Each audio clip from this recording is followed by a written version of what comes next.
Domain विषय अर्थशास्त्र unit number 3 राष्ट्रीय और संबंधित समुच्चय मौलिक अवधारणाओं की हम प्रैक्टिस सेट करने वाले हैं। इससे रिलेटेड मैंने पार्ट 1 पार्ट 2 में इसके थ्योरीज के इसके नोट्स को कम्प्लीटली एक्सप्लेन किया था। तो प्रैक्टिस सेट में मैं आपको बेसिकली ऐसे क्वेश्चंस बता रहा हूँ जो एग्जाम में पूछे जा सकते हैं, आपके लिए इंपॉर्टेंट हो सकते हैं। कौन कौन से क्वेश्चन है उसके बारे में नज़र दौड़ा लेते हैं। पहला क्वेश्चन है, अंग्रेजी का शब्द मैक्रो ग्रीक भाषा के शब्द मैक्रोस से लिया गया है, जिसका अर्थ है, क्या अर्थ है? मैक्रो जो ग्रीक भाषा का शब्द है, इसका अर्थ क्या होना चाहिए, आपसे ये पूछा गया है, राइट।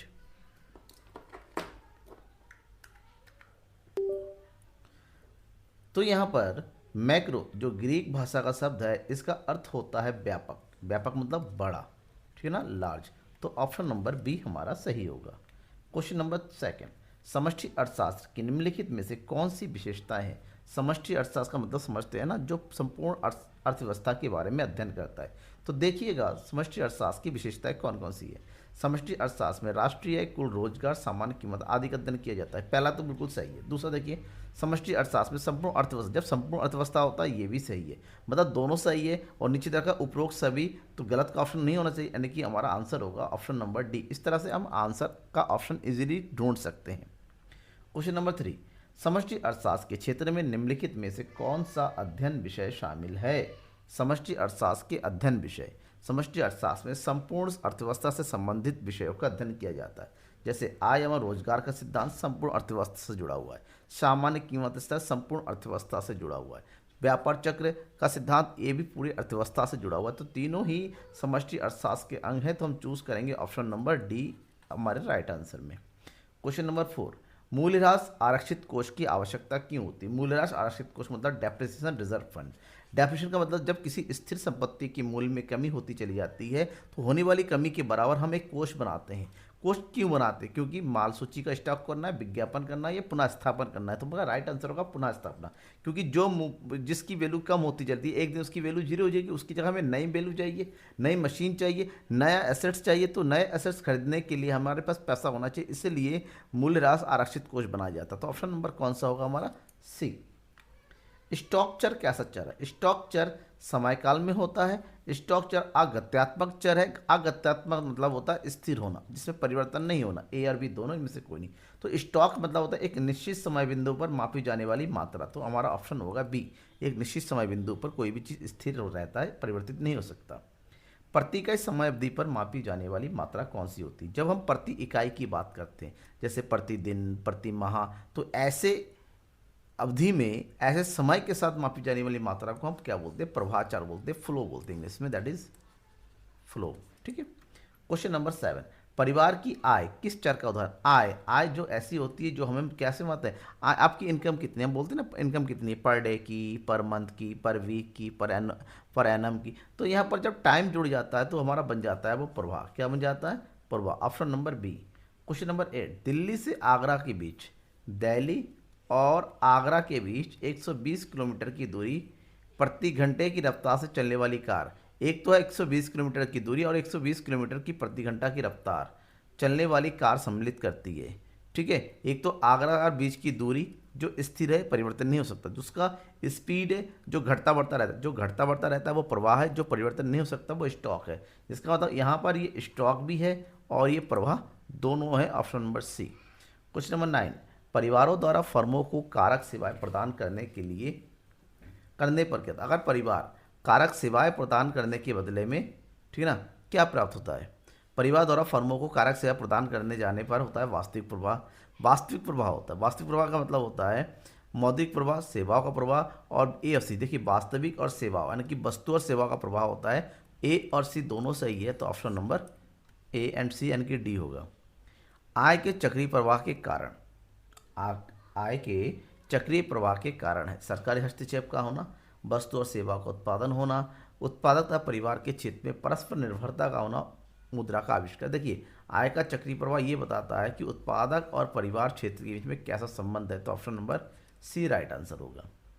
क्वेश्चन नंबर 11, एक अर्थव्यवस्था में एक लेखा वर्ष की अवधि के दौरान सभी वस्तुओं तथा सेवाओं का उपभोग क्या कहलाता है? जब हम एक अर्थव्यवस्था के एक लेखा वर्ष की अवधि के दौरान वस्तु और सेवा का उपभोग करते हैं ना, तो उसको बोलते हैं समग्र उपभोग। क्योंकि सभी उपभोग का, सभी लोगों के द्वारा किए गए उपभोग का मूल्य यहाँ पर क्या रहता है? जुड़ा हुआ रहता है। क्वेश्चन नंबर 12, वस्तुओं का वर्गीकरण निर्भर करता है किस बात पर? वस्तुओं के उपभोग के आधार पर, वस्तुओं के उत्पादन के आधार पर, वस्तुओं के प्रयोग के आधार पर, उपरोक्त से। देखिए, वस्तुओं का वर्गीकरण अलग अलग केस में यहाँ कर सकते हैं। उपभोग वस्तुएं, उत्पादक वस्तुएं, अंतिम वस्तुएं, मध्यवर्ती वस्तुएं, तो ये तीनों ही जो है आधार होते हैं वस्तुओं का वर्गीकरण में। तो हम ऑप्शन चूज करेंगे डी, उपरोक्त सभी। क्वेश्चन नंबर 13, अंतिम वस्तुओं का प्रयोग किया जाता है किसके द्वारा? अंतिम वस्तुओं का प्रयोग उपभोक्ताओं के द्वारा किया जाता है, उत्पादकों के द्वारा किया जाता है, सरकार के द्वारा किया जाता है, या डी? ध्यान में रखिएगा, अंतिम वस्तुओं का प्रयोग बेसिकली इन सभी के द्वारा होती है। उपभोक्ता अपनी आवश्यकताओं की पूर्ति के लिए, उत्पादक वस्तु और सेवाओं के उत्पादन करने के लिए, सरकार देश के विकास के लिए। तो ये तीनों ही अंतिम वस्तुओं का प्रयोग करते हैं। ठीक है, हम बात करेंगे नेक्स्ट क्वेश्चन। शुद्ध निवेश बराबर है, शुद्ध निवेश, शुद्ध मतलब शुद्ध बनता है शकल से। शकल में से जब मूल्यह्रास को घटा देते हैं ना तो शुद्ध निवेश बनता है बेटा। तो ऐसा कौन सा है? देखिए ऑप्शन नंबर बी, सकल निवेश में से मूल्यह्रास को घटा देंगे तब वो शुद्ध निवेश बन के तैयार होता है। Option number 15। शुद्ध पूंजी निर्माण के कारण, शुद्ध पूंजी निर्माण, अगर शुद्ध पूंजी निर्माण होता है तो उससे क्या होगा? उत्पादन क्षमता में वृद्धि होगी, मूल्यह्रास में वृद्धि होगी, लाभ में वृद्धि होगी, लागत। देखिए, अगर आप शुद्ध पूंजी निर्माण करते हैं, पहले एक मशीन थी, अब हमारे पास 2 मशीन हो गई, हमारे पास पहले थोड़ा सा लैंड था, अब लैंड ज़्यादा हो गया, इसका मतलब आपकी उत्पादन क्षमता में वृद्धि होगी। हम चूज करेंगे ऑप्शन नंबर ए। निम्न में से मूल्यह्रास का कौन सा कारण है? मूल्यह्रास के कारण, डेप्रिसिएशन, गिरावट, व्यय, स्थिर पूंजी का उपभोग, इसके 3 अलग अलग नाम हैं। इसके कह रहे कौन सा कारण है? जब कारण पूछते हैं ना तो यह है सामान्य टूट फूट, बाढ़ के कारण हानि, बाजार में आई गिरावट, इनमें से कोई नहीं। तो नॉर्मली जब मूल्यह्रास की बात करते हैं इसका प्रमुख कारण है सामान्य टूट फूट। ठीक है, सामान्य टूट फूट मूल्यह्रास करें, बाकी ये जो है आकस्मिक कारण होता है, वो दूसरी चीज़ें होती हैं। ठीक है, क्वेश्चन नंबर 17, निम्न में से अप्रत्याशित अप्रचलन का कौन सा? अप्रत्याशित अप्रचलन मतलब जिसके बारे में हमने सोचा नहीं था, उस चीज़ के कारण हमारी चीज़ें अब यूज़ में नहीं है। मांग में परिवर्तन प्रत्याशित, प्राकृतिक आपदाएं, तकनीक में परिवर्तन। तो अप्रत्याशित क्या है इसमें से? प्राकृतिक आपदाएं, बाढ़ आ गई, सूखा आ गए, ठीक है, भूकंप आ गया, सारा सामान हमारा बेकार हो गया। तो प्राकृतिक आपदाएं अप्रत्याशित अप्रचलन की श्रेणी में आता है। क्वेश्चन नंबर 18, निम्न में से कौन सी अर्ध टिकाऊ वस्तु है? अर्ध टिकाऊ वो वस्तु होती हैं जिनका जीवन काल ठीक है ना, टिकाऊ की तरह लंबा नहीं होता है, 1 वर्ष से कम होता है, लेकिन एक बार में ख़त्म भी नहीं होता है, थोड़ा समय तक चलता है, अर्ध टिकाऊ बोलते हैं। रेडियो, कपड़े, दूध, पेट्रोल, तो इसमें से आपका अर्ध टिकाऊ वस्तु में है कौन? कपड़े। कपड़े हो सकता है कुछ ज़्यादा लंबे समय तक चल जाए, संभाल के रखे, हो सकता है 1-2 दिन में ख़राब हो जाए, तो ये कपड़े अर्ध टिकाऊ वस्तु में आते हैं। पूंजी के स्टॉक में होने वाली वृद्धि को क्या कहते हैं? पूंजी के स्टॉक में, पूंजी स्टॉक मतलब मान लीजिए आपके पास एक मशीन है, आप जो है एक मशीन और खरीद के लेके आए, तो पूंजी का स्टॉक बढ़ गया, तो इससे क्या कहते हैं? पूंजीगत हानि, पूंजीगत लाभ, पूंजी निर्माण में हमेशा पूंजी के स्टॉक में वृद्धि होती है तो उसको बोलते हैं पूंजी निर्माण। इसको इंग्लिश में बोलते हैं कैपिटल फॉर्मेशन, कि आपकी पूंजी क्या हो रही है? बढ़ रही है। ठीक है। 20, वे वस्तुएं जो मानवीय आवश्यकताओं को प्रत्यक्ष रूप से संतुष्ट करती है। वे वस्तुएं जो मानवीय आवश्यकताओं को संतुष्ट करती हैं उसे क्या कहते हैं? दैट इज उपभोक्ता वस्तुएं। उपभोक्ता वस्तुएं मानवीय आवश्यकता को प्रत्यक्ष रूप से संतुष्ट करती हैं। क्वेश्चन नंबर 21, पूंजीगत वस्तुएं क्या है? या वे वस्तुएं हैं जिनका उत्पादन प्रक्रिया में कई वर्षों तक प्रयोग होता है। बिल्कुल सही, पूंजीगत वस्तु दीर्घकाल के लिए प्रयोग होता रहता है। जिनका उत्पादन प्रक्रिया में कुछ वर्षों तक उपयोग किया जाता है। बिल्कुल सही।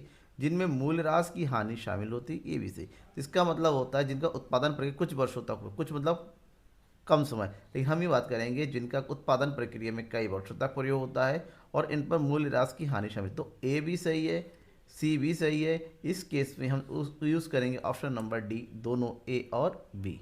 सी, परिवारों द्वारा अपने रसोई में उपयोग किया गया फूड प्रोसेसर उदाहरण है किस चीज़ का? परिवारों द्वारा अपने रसोई में प्रयोग किया जाने वाला फूड प्रोसेसर जो हमारे घर में यूज़ करते हैं, पूंजीगत वस्तुएं, मध्यवर्ती वस्तुएं, उपभोग वस्तुएं। अगर परिवार की रसोई में जो वस्तु प्रयोग होता है वो सब उपभोग वस्तुएं की कैटेगरी में आती है। ध्यान रखना, उपभोग वस्तुएं, क्योंकि हमारे रसोई हम उसको बाजार में बेच नहीं रहे दोबारा, वो हम अपने खुद के घर में खुद के लिए उपयोग कर रहे हैं। ठीक है, तो उपभोग वस्तुएं हैं। 23, चीनी के उत्पादन के लिए गन्ना चीनी गन्ने से बनता है, यानी कि गन्ने को चीनी में बदला। किसी वस्तु को अगर किसी अंतिम वस्तु के उत्पाद के रूप में उत्पादन किया जाता है या परिवर्तन किया जाता है तो उसे हम बोलते हैं मध्यवर्ती वस्तु। क्या बोलते हैं? यानी कि कच्चा माल बोल सकते हैं, रॉ मटेरियल बोल सकते हैं उसको। ठीक है, तो चीनी के लिए गन्ना रॉ मटेरियल है, मध्यवर्ती वस्तु है। ओके।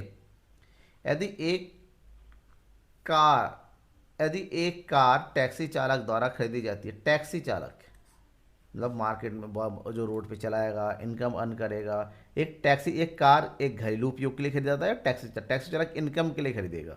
तो टैक्सी चालक के लिए उस कार को क्या कहेंगे? पूंजीगत वस्तु है, मध्यवर्ती वस्तु है, अंतिम वस्तु है। टैक्सी चालक के लिए वो पूंजीगत वस्तुएं होंगी, साथ ही साथ वो अंतिम वस्तुएं भी होंगी, दोनों ही होंगी। तो हम यूज़ करेंगे ऑप्शन नंबर ए और सी।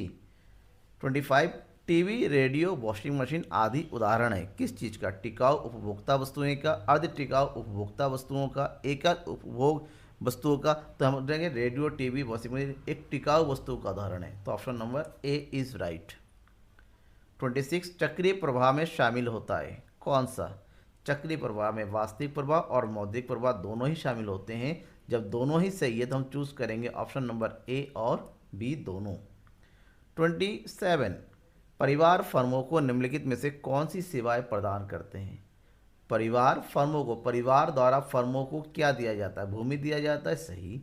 श्रम दिया जाता है, ये भी सही है। पूंजी और उद्यम दिया जाता है, तीनों ही दिया जाता है। तो हम चूज करेंगे ऑप्शन नंबर डी, उपरोक्त सभी।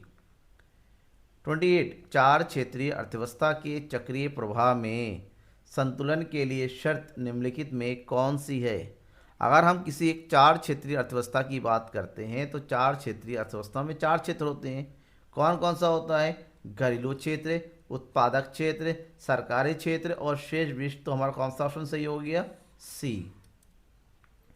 क्वेश्चन नंबर 29 प्राथमिकता क्षेत्र, प्रायोरिटी सेक्टर मतलब एक ऐसा क्षेत्र जिसको उत्पादन प्रक्रिया में सरकार के द्वारा प्राथमिकता प्रदान की जाती है, ज़्यादा महत्व प्रदान किया जाता है। कौन सा है? कृषि है, खुदरा है, लघु उद्योग या इनमें से सभी? तो तीनों ही क्षेत्र देश की अर्थव्यवस्था के लिए प्राथमिकता क्षेत्र है। तो हम ऑप्शन चूज करेंगे डी, इनमें से सभी। करों में वृद्धि के कारण वस्तुओं की कीमत में वृद्धि को एनएनपी एमपी के अनुमान में उपयुक्त समझा जाता है। क्यों? अगर टैक्स बढ़ता है तो वस्तुओं की कीमतें भी बढ़ती हैं। अगर वस्तुओं की कीमतें बढ़ती हैं तो एनएनपी एमपी के लिए उपयुक्त क्यों है? क्योंकि एनएनपी एमपी का मतलब बाजार क्यों, टैक्स बढ़ेगा तो यहाँ पर बाजार कीमत पर मूल्य में वृद्धि होगी। कर अनिवार्य भुगतान है, कर हस्तांतरणीय भुगतान है, कर परिवारों को आय में से दिया जाता है। करों के कारण वस्तु और सेवाओं की बाजार कीमतों में वृद्धि होती जिन्हें अन्य काम कीमत पर बेचा जाएगा। That is option number 4। निम्न में से कौन सा कथन सही है? व्यक्तिक प्रयोज्य का प्रयोग परिवारों के द्वारा अपनी इच्छा अनुसार किया जाता है। व्यक्तिक प्रयोज्य का प्रयोग परिवारों के द्वारा अपनी इच्छा अनुसार किया जा सकता है। ये दोनों सही है तो ये एक में आ जाएगा, नहीं किया जा सकता है। दैट इज ठीक है। व्यक्तिक प्रयोज्य की शुल्क जुर्माने सम्मिलित होती है जिसका भुगतान अभी किया जाना है। व्यक्तिक प्रयोज्य में अप्रत्यक्ष कर सम्मिलित होता है।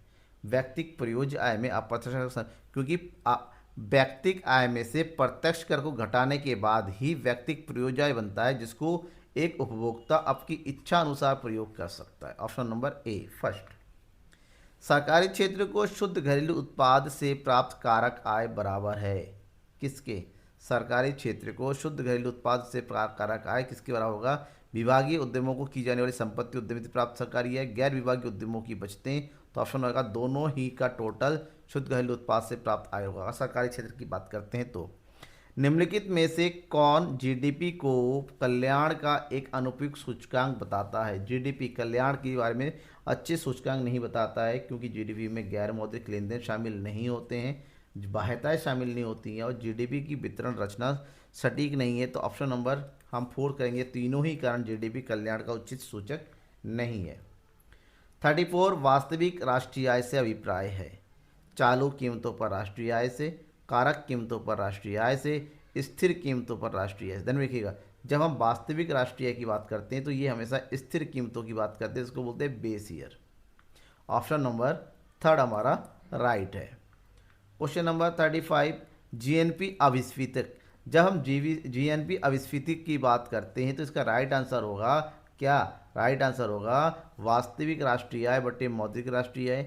मौद्रिक राष्ट्रीय आय बट्टे वास्तविक राष्ट्रीय आय, वास्तविक राष्ट्रीय बट्टे जनसंख्या, तो हमारा ऑप्शन होगा सेकेंड। यहाँ पर मौद्रिक राष्ट्रीय आय बट्टे वास्तविक राष्ट्रीय आय होगा, ठीक है, ऑप्शन नंबर सेकेंड। एक लेखा वर्ष के दौरान किसी देश की घरेलू सीमा में उत्पादन अंतिम वस्तु और सेवा जिनमें मूल्यह्रास भी शामिल होता है कि बाजार मूल्य को क्या कहते हैं। घरेलू सीमा के अंतर्गत जो भी अंतिम वस्तु और सेवाओं का उत्पादन किया जाता है जिसमें मूल्यह्रास भी शामिल उसके बाजार मूल्य को हमेशा क्या बोलते हैं, बाजार कीमत पर जीडीपी बोलते हैं। ऑप्शन नंबर फर्स्ट हमारा सही है यहाँ पर। 37 शुद्ध अप्रत्यक्ष कर अनुमानित किया जाता है किस आधार पर। शुद्ध अप्रत्यक्ष कर जिसको बोलते हैं शॉर्टकट में NIT, नेट इनडायरेक्ट टैक्स, इसका फार्मूला होता है अप्रत्यक्ष कर माइनस आर्थिक सहायता, अप्रत्यक्ष कर माइनस आर्थिक सहायता, that is option number third. घरेलू उत्पाद बराबर होता है, घरेलू उत्पाद किसके बराबर होता है, घरेलू उत्पाद राष्ट्रीय उत्पाद में से जब विदेशों से प्राप्त सुसाधन को घटा देंगे तो घरेलू उत्पाद राष्ट्रीय उत्पाद के बराबर होगा, तो ये है ऑप्शन नंबर सेकंड। राष्ट्रीय आय से अभिप्राय है केवल कारक आय होता है, देश के केवल सामान्य निवासियों की आय से होता है, घरेलू आय विदेशों से प्राप्त सुसाधन कारक आय के जोड़ से होता है, उपरोक्त सभी। तो राष्ट्रीय आय में केवल कारक आय होता है, देश के केवल सामान्य निवासियों की आय से होता है, केवल जुड़ा हो गया है, ध्यान में रखिएगा राष्ट्रीय आय में घरेलू आय और विदेशों से सुसाधन आय जुड़ा होता है, तो ऑप्शन नंबर थर्ड चूज करेंगे। व्यक्तिक प्रयोज्य आय, व्यक्तिक प्रयोज्य आय बराबर होता है व्यक्तिक आय प्लस प्रशासनिक विभाग के द्वारा विभिन्न प्राप्तियां, व्यक्तिक आय प्लस प्रत्यक्ष व्यक्ति कर माइनस सरकारी प्रशासन विभिन्न प्राप्तियां, व्यक्तिक आय माइनस व्यक्तिक आय में से सरकार को दी जाने वाली विभिन्न टैक्स और विभिन्न प्राप्तियों को घटाने के बाद जो बचता है वही व्यक्तिक आय होता है, व्यक्तिक प्रयोज्य आय होता है। तो इसका मतलब राइट आंसर होगा हमारा 3, क्योंकि थोड़ी देर पहले ही इसके ऑप्शन को मैंने एक्सप्लेन भी किया था। बाजार कीमत तथा कारक लागत की अवधारणाओं में अंतर का आधार है। बाजार कीमत यानी कि MP और कारक लागत यानी कि FC, दोनों के बीच में जो अंतर होता है वो किसका होता है, वो होता है NIT, शुद्ध अप्रत्यक्ष कर का, ऑप्शन नंबर 4। और शुद्ध अप्रत्यक्ष कर का फार्मूला होता है इनडायरेक्ट टैक्स माइनस सब्सिडीज, यानी कि अप्रत्यक्ष कर माइनस आर्थिक सहायता। 42 निम्न में से किसके कारण कारक लागत प्राप्त होती है, कारक लागत FC किसके कारण प्राप्त होती है, जब हम बाजार कीमत में से शुद्ध अप्रत्यक्ष कर को घटा देंगे तब जाके कारक लागत की प्राप्ति होगी, option number third is right. 43 एक पीड़ित को दी गई वित्तीय सहायता, एक पीड़ित को, कोई पीड़ित है उसको मुआवजा दिया जाना है, फाइनेंशियल हेल्प दिया, उसको क्या बोलते हैं, उसको बोलते हैं हम हस्तांतरण भुगतान, कि बदले में कुछ प्राप्त नहीं होगा उससे। बाजार कीमत पर GNP मापा जाता है, जब बाजार कीमत पर GNP की बात करते हैं तो शॉर्टकट में बोलते हैं इसको GNP-MP। तो बाजार कीमत पर GDP में से मूल्यह्रास घटा देंगे, बस मूल्यह्रास घटा देंगे तो सकल कैसे बनेगा, ये तो शुद्ध हो जाएगा, तो ये तो गलत है। बाजार कीमत पर GDP में से विदेशों से प्राप्त सुसाधन आय को जोड़ देंगे, यानी कि GDP-MP में से हमें NFI को जोड़ देंगे। बाजार कीमत पर GNP प्लस आर्थिक सहायता, ऑलरेडी बाजार कीमत पर आर्थिक सहायता, तो ऑप्शन नंबर हमारा होगा सेकंड सही, क्योंकि डोमेस्टिक में NFI को जोड़ेंगे तब जाके N बनेगा, तो हमारा राइट आंसर होगा सेकंड। बाजार कीमत पर GDP प्लस विदेशों से प्राप्त सुसाधन आय के योग को GNP-MP बोलते हैं। निम्न में से कौन सा सही नहीं है, 4 ऑप्शन में से 3 सही होगा और 1 गलत होगा। बाजार कीमत पर GDP इक्वल टू बाजार कीमत पर GNP प्लस मूल्यह्रास, बाजार कीमत पर GDP बराबर बाजार कीमत पर GNP, ऑलरेडी G है और मूल्यह्रास फिर से जोड़ा जा रहा है, तो ये तो बिल्कुल गलत है। और देखते हैं बाजार कीमत पर NDP बराबर बाजार कीमत पर NNP माइनस, तो N में से विदेशी सुसाधन घटा देंगे तो ये सही है। गलत पूछा गया तो पहला ही गलत हो रहा है, तो ऑप्शन नंबर हम चूज करेंगे फर्स्ट। निम्नलिखित में से कौन सा भारत के सामान्य निवासी का उदाहरण है, जब हम भारत के सामान्य निवासी की बात करते हैं, भारत में स्थित विश्व स्वास्थ्य संगठन में काम करने वाला विदेशी मजदूर नहीं है, भारत में से अंतर्राष्ट्रीय मुद्रा कोष में काम करने वाला जर्मन निदेशक ये भी नहीं है, भारत में शेष विश्व का राजदूत बिल्कुल नहीं है। जब तीनों ही गलत है तो ऑप्शन नंबर कौन सा होगा, फोर्थ। शेष विश्व में भारत का जो राजदूत होता है वो भारत की तरफ से वहाँ रहता है, तो भारत का ही नागरिक हुआ। राष्ट्रीय आय में शामिल होता है कौन सा, वृद्धा पेंशन, भारत में अनिवासी भारतीयों द्वारा अपने परिवार को भेजी गई राशि, शेष विश्व हस्तांतरण भुगतान, इनमें से कोई नहीं। तो ध्यान में कहा राष्ट्रीय आय में हम शामिल करेंगे भारत में अनिवासी भारतीय द्वारा अपने परिवार को भेजी गई, क्योंकि वो वहाँ पर क्या कर रहा है, रह के अपने घर पे भेज रहा है, तो इसको शामिल करेंगे। ठीक है। निम्न में से कौन सा सही है? राष्ट्रीय बराबर कारक लागत पर एनडीपी यानी कि एनडीपीएफसी प्लस विदेशों से सुसाधन है। जब एनडीपीएफसी में विदेशों से सुसाधन का तो एनडीपीएफसी बन जाएगा, बिल्कुल सही, पहला ही जवाब सही है, तो बाकी देखने की आवश्यकता नहीं है। भारत में राष्ट्रीय आय को मापने की किस विधि का प्रयोग किया? तो भारत में राष्ट्रीय मापने की उत्पादन विधि है, आय विधि, तीनों ही राष्ट्रीय मापने की विधि है। तो यहाँ पर हम चूज करेंगे कौन सा? उत्पादन और आय संगणना, व्यय संगणना विधि जो नहीं है, सॉरी थोड़ा सा गलत बोल दिया, व्यय रीति नहीं होता है, आय विधि, उत्पाद विधि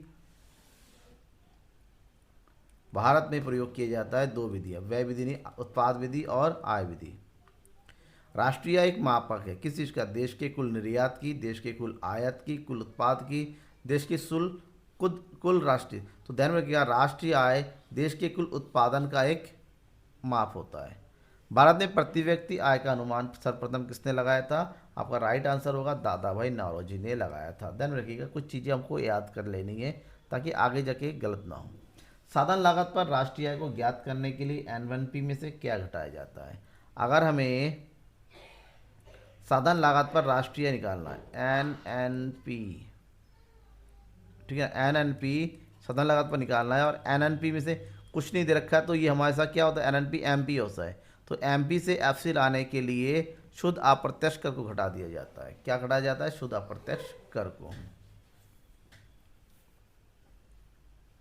दैट इज अप्रत्यक्ष कर। प्राचलन अधिशेष क्या होता है? प्राचलन अधिशेष आपको समझाया गया था, लगान, लाभ और ब्याज का टोटल होता है। निम्नलिखित में से किसे माल सूची निवेश में शामिल नहीं किया जाता है? निर्मित वस्तुओं के स्टॉक में परिवर्तन को, अर्धनिर्मित वस्तुओं के स्टॉक में परिवर्तन को, कच्चे माल के स्टॉक में परिवर्तन को, वर्ष के दौरान बिक्री के परिवर्तन को। तो यहाँ पर कौन सा शामिल नहीं होता? जो भी बिक्री किया गया वो इसमें स्टॉक शामिल नहीं किया जाता है। निम्नलिखित में से कौन सा अंतिम व्यय का एक भाग नहीं है? अंतिम व्यय सरकार द्वारा खरीदी गई उपभोक्ता वस्तुएं, शेष विश्व को निर्यात की गई उपभोक्ता वस्तुएं, किसानों द्वारा खरीदे गए बीज, सरकारी स्थिर निवेश। ध्यान रखिएगा, किसान जो बीज खरीदता है वो अंतिम व्यय नहीं है, क्योंकि वो फसलों को उगाने के लिए होता है, तो एक मध्यवर्ती व्यय माना जाता है इसको। दोहरी गणना की समस्या से बचा जा सकता है जब हम अंतिम विधि का प्रयोग, उत्पाद विधि का, मूल्यरहित विधि, दोनों ही विधि जो है दोहरी गणना से बचा सकता है। तो ऑप्शन नंबर हम ए और बी चूज करेंगे, यानी कि थर्ड। निम्नलिखित में से कौन सा कर्मचारियों की पारिश्रमिक कार्यक्रम आप प्रासंगिक है? मतलब इसमें कौन सा है कर्मचारियों की पारिश्रमिक के लिए सही नहीं है? विद्यालय प्रधानाचार्य को प्रदान किया मुफ्त आवास, ये इंक्लूड किया जाता है। ऐसे विद्यार्थियों को मुफ्त दी गई शिक्षा जिनका माता पिता विद्यालय में काम करते हैं, ये भी सही है। राष्ट्रीय में नकद मजदूरी वेतन, ये भी है। वृद्धावस्था पेंशन राष्ट्रीय में शामिल नहीं किया जाता, एक हस्तांतरण भुगतान होता है। निम्नलिखित में से कौन सा हस्तांतरण भुगतान नहीं है? राष्ट्रीय ऋण पर ब्याज, सेवानिवृत्ति पेंशन, वृद्धाश्रम पेंशन और ध्यान रखिएगा, ये तीनों ही हस्तांतरण केवल सेवानिवृत्त पेंशन, सेवा दी गई, सेवा करने के बाद पेंशन क्यों प्राप्त होता है? तो सेवा के बदले में प्राप्त होगा ना, इसको सबको नहीं मिलता है। तो ऑप्शन नंबर सेकंड। एक देश की बाजार कीमत पर जीएनपी का अनुमान लगाते समय, बाजार कीमत पर यानी कि जीएनपी एमपी की कैलकुलेशन करना है तो किस मद को शामिल नहीं करेंगे? सेवा और वस्तुएं भिन्न भिन्न होती हैं, सेवा उत्पादक नहीं होती हैं, ऐसी सेवा के बाजार मूल्य को मापने में कठिनाई आती है इसमें, तो हमें क्या करना है? किस मद को शामिल नहीं किया जाता है? ये क्वेश्चन थोड़ा सा गलत टाइप हो गया, तो इसका जो है हम क्रॉस कर देते हैं। सेवाओं के 100 लेखा उत्पादन मूल्य राष्ट्रीय में शामिल क्यों नहीं किया जाता? क्योंकि ऐसी सेवाओं के बाजार मूल्य मापने में कठिनाई होती है। Option number 3। एक लेखा वर्ष के दौरान अंतिम स्टॉक और आरंभिक स्टॉक के अंतर को क्या कहते हैं? जब अंतिम में से आरंभिक को घटाया जाता है तो उसको बोलते हैं स्टॉक में परिवर्तन। Option number second. कर्मचारियों के पारिश्रमिक में कौन शामिल होता है? नकद के रूप में मजदूरी, किस्म के रूप में मजदूरी, सेवानिवृत्ति, ये तीनों ही कर्मचारियों के पारिश्रमिक में शामिल होता है, तो हम चूज करेंगे ऑप्शन नंबर 4। मूल्य वृद्धि विधि देश की घरेलू सीमा के अंतर्गत निम्न में से किसके योगदान को मापती है? मूल्य वृद्धि विधि उपभोक्ता परिवारों के, देश के निवासियों के स्वामित्व में उत्पादक, देश के गैर निवासियों के स्वामित्व में उत्पादक उद्यमियों के, बी और सी। तो किसका योगदान को मापती है कि देश के में कितना उद्यम हुआ, विदेशों से जितना आया? तो option number B and C choose करेंगे, यानी कि 4th। निम्नलिखित में से किसको अंतिम उपभोग व्यय में शामिल नहीं किया जाता है? अंतिम उपभोग व्यय में भोजन पर परिवारों का व्यय, सरकारी अंतिम शिक्षा पर परिवारों पर व्यय और कच्चे माल। तो यहाँ पर ध्यान रखिएगा, अंतिम उपभोग व्यय कच्चे माल पर व्यय नहीं होता है, ठीक है ना। ये कच्चे माल पर व्यय होता है, ये अंतिम उपभोग व्यय में शामिल नहीं किया जाता है। दोहरी गणना के परिणाम स्वरूप राष्ट्रीय आय का अत्यधिक अनुमान लग सकता है, अल्प अनुमान लग सकता है। तो अगर दोहरी गणना होती है, किसी भी चीज़ का मूल्य एक से ज़्यादा बार जुड़ जाता, तो ऑप्शन है बस्ट, अत्यधिक अनुमान लग सकता है। और लास्ट क्वेश्चन है आज की इस क्लास का, निम्नलिखित में से किसे राष्ट्रीय आय में शामिल नहीं किया जाता है क्योंकि ये हस्तांतरण भुगतान है?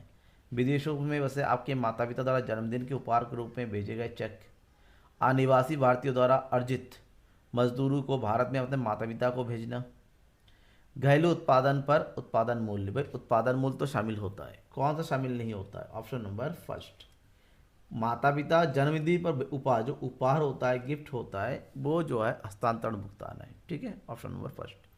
तो इसी तरह से आपको सीओटी की कंप्लीट तैयारी करना है, और भी यूनिट को जानना है। 3 यूनिट कंप्लीट हो चुका है, 10 यूनिट है, बाकी 7 यूनिट जानना है। तो अभी सब्सक्राइब कर लेना है मेरे इस चैनल को, और लाइक और शेयर कर देना अपने दोस्तों के बीच में। Thank you and bye.